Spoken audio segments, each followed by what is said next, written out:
if you know me, you know I do not like hand sewing. And every time I get to the point of a project that I have to hand sew, I always think about my sorority sister, my line sister, Daphne. She's like, sis, but the hand sewing just makes it look so good, and it does. So I just altered the sleeves, like the sleeve, and pants for one of my, might as well say brother, because we went to middle school and high school together. I've just known him forever, real good dude. And because the top was, well, the blazer, the suit coat was lined, I already knew. I was like, I'm gonna have to hand stitch when I'm done, but it looks so good. So I told him, hey, send me a pic, tag me something when you get dressed and whatnot. But yeah, I just came here to say, like, for those of us who do not like hand sewing, maybe there's a support group or something, because it's like, I hate to do it, but it looks so good in the end. Also, I have a sewing tip for y'all that I recorded the other night and I forgot to post, so I'm gonna throw this in here right now, and I hope y'all have a good Saturday. Bye. Good evening. It is about 11:30 p.m. I definitely should be asleep, but I'm not. So just want to give you a quick tip. If you have something like you're creating like a windbreaker or something where you have elastic that needs to go in, like a drawstring, elastic drawstring. Okay, so if this is the little piece that you need to adjust, you know, to kind of pull your jacket in, if you're going to create the opening for that to come through to stabilize it, make it with a buttonhole maker. And instead of using a button, because in my case, I just looked at this bobbin and I was like, I've done this before, just do it again. I took a bobbin and I used that in place of a button.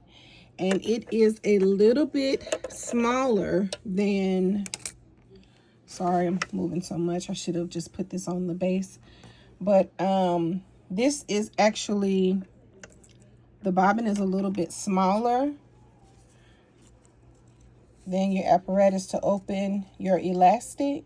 And that's what you want. So I'm doing this. I'm going to create a buttonhole on the casing such that that opening will be stabilized versus just a little raw opening that I'm going to cut open.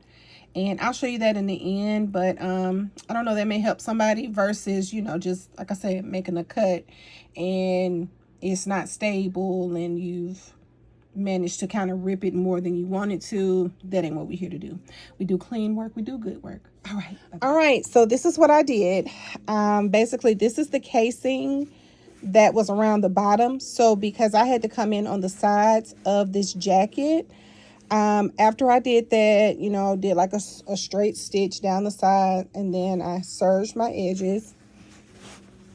Before stitching the edge of this casing down, I used the buttonhole maker, and instead of using the bobbin that had the white thread on it, I switched it to a just plain empty one, just so it wouldn't weigh down the button maker. So did that, and this is what we came up with. If you are new to creating buttonholes, you just go to whatever function is on your machine. I use 38, and then after that I use my seam ripper to open up the buttonhole, because again, that's how most people do.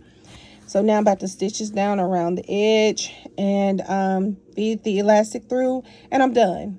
But yeah, just keep that in mind, you know, in case you don't have a button around. Even if you use a penny, just use something that's smaller than the apparatus that's going to be used to move the elastic in and out of the casing. All right, that's all I got. Let me know if you have a question.